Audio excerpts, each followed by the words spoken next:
Genèse chapitre 31. Salut, moi je m'appelle Lydia et aujourd'hui je vais lire un peu plus de la Bible en essayant de lire la Bible entière, chapitre par chapitre, jour par jour, jusqu'à la fin. Aujourd'hui je vais me concentrer sur Genèse chapitre 31. Alors allons-y. Il apprend que les fils de Laban disent « Jacob a pris ce qui a été à notre père, et c'est avec cela qu'il est devenu riche. » Jacob observe le visage de Laban et il voit que Laban n'agit plus avec lui comme avant. Alors le Seigneur dit à Jacob, « Retourne dans le pays de tes ancêtres, auprès de ta famille, je serai avec toi. » Jacob est dans les champs avec les troupeaux. Il fait appeler Rachel et Léa. Il leur dit, « Je vois que votre père n'agit plus avec moi comme avant, mais le Dieu de mon père a été avec moi. Vous savez bien que j'ai servi votre père de toutes mes forces.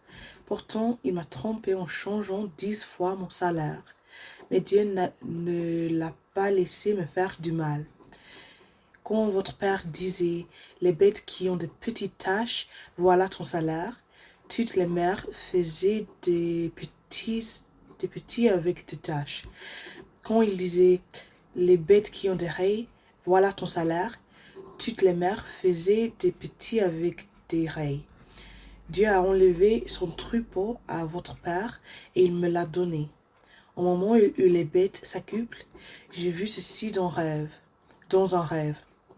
Les béliers qui s'accouplaient avec les brebis, les bucs, qui s'accouplaient avec les chèvres, avaient des raies, des petites taches et un peu de blanc.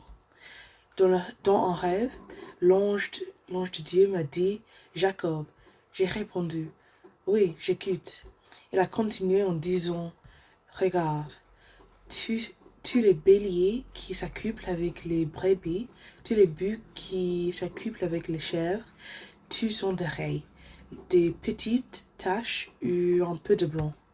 Cela se passe de cette façon parce que j'ai vu ce que Laban t'a fait. Je suis le Dieu qui s'est montré à toi à Bethel. Là-bas, tu as dressé une pierre, tu as versé de l'huile sur elle, et tu m'as fait un vœu.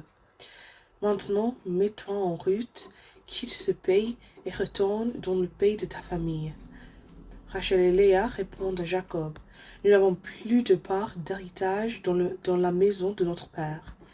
Il nous a regardés comme des étrangères.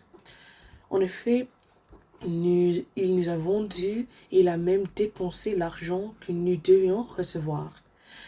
Donc, tous les biens que Dieu a enlevés à notre Père sont à nous et à nos enfants. Fais donc tout ce que Dieu t'a dit. » Jacob se prépare à partir. Il fait montrer ses enfants et ses femmes sur des chameaux. Il mène tous ses troupeaux et tous les biens qu'il a acquis en haute Mésopotamie. Et il revient chez son père Isaac en Canaan. Laban est allé couper la laine de ses moutons. Pendant ce temps, Rachel vole les petites statues de son père. Jacob trompe Laban l'araméen en partant sans le prévenir. Il s'enfuit avec tout ce qui est à lui. Il traverse le fleuve Euphrate, puis il se dirige vers les montagnes de Galade. Laban poursuit Jacob. Le 3e jour, quelqu'un dit à Laban que Jacob a fui. Laban amène des gens de sa famille avec lui. Il poursuit Jacob pendant 7 jours et le rattrape dans les montagnes de Galade. Pendant la nuit, Dieu se montre à Laban l'araméen dans un rêve et il lui dit, « Surtout ne dis rien à Jacob, ni en bien ni en mal. » Laban rejoint Jacob, qui a dressé sa tente dans les montagnes de Galade. Laban et les gens de sa famille font la même chose.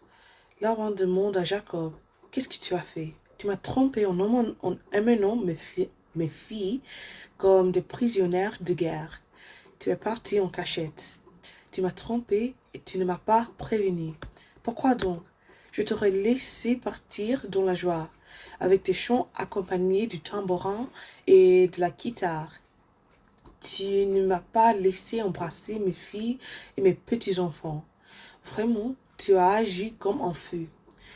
J'ai les moyens de lui faire du mal. Mais le Dieu de tes ancêtres m'a dit la nuit dernière.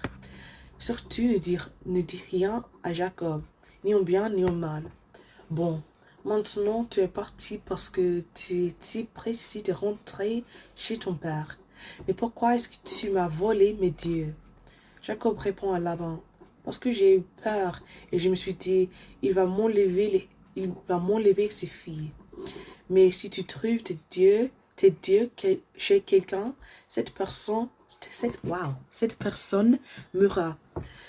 Devant nos parents, regarde tout ce qui est chez moi et prends ce qui est à toi. Jacob ne sait pas que Rachel a pris les petites statues de Laban. Laban entre dans la tente de Jacob, dans celle de Léa, puis dans celle des deux servantes. Il ne trouve rien. En sortant de la tente de Léa, il entre dans celle de Rachel. Or, c'est Rachel qui a pris les petites statues.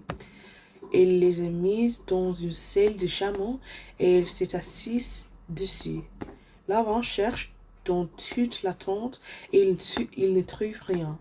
Rachel dit à son père, « Mon père, pardonne-moi, je ne peux pas me lever devant toi. J'ai ce qui arrive aux femmes. » Laban cherche, mais il ne trouve pas ces petites statues. Jacob se met en colère et il fait des reproches à Laban. « Qu'est-ce que j'ai fait de mal? Quel crime est-ce que j'ai commis pour que tu continues à me poursuivre de cette façon? Tu as cherché dans toutes mes affaires. Montre-le à tous mes parents et aux tiens, qu'ils jugent entre nous deux. Cela fait 20 ans que je suis avec toi. Jamais tes brebis ni tes chèvres n'ont avorté. Je n'ai jamais mangé les béliers de ton troupeau. Je n'ai jamais rapporté un animal tué par les bêtes sauvages. Je payais moi-même pour lui.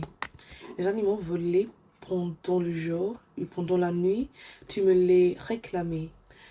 Le jour, j'ai souffert de la chaleur. La nuit, j'ai souffert du froid et je ne pouvais pas dormir. Cela fait 20 ans que je suis chez toi. Je t'ai servi 14 ans pour avoir tes 2 filles et 6 ans pour posséder un troupeau. Mais toi, tu as changé 10 fois mon salaire. C'est le Dieu de mon grand-père Abraham, le Dieu qui faisait trembler mon père Isaac, ne m'avait pas aidé, tu m'aurais laissé partir les mains vides. Mais Dieu a vu mon malheur et le dur travail que j'ai fait. La nuit dernière, il a décidé à mon avantage. Laban répond à Jacob, « Ces filles sont mes filles, leurs enfants sont mes enfants, ces animaux sont mes animaux, et tout ce que tu vois est à moi. Mais maintenant, je ne peux plus rien faire pour mes filles et pour les enfants qu'elles ont mis au monde.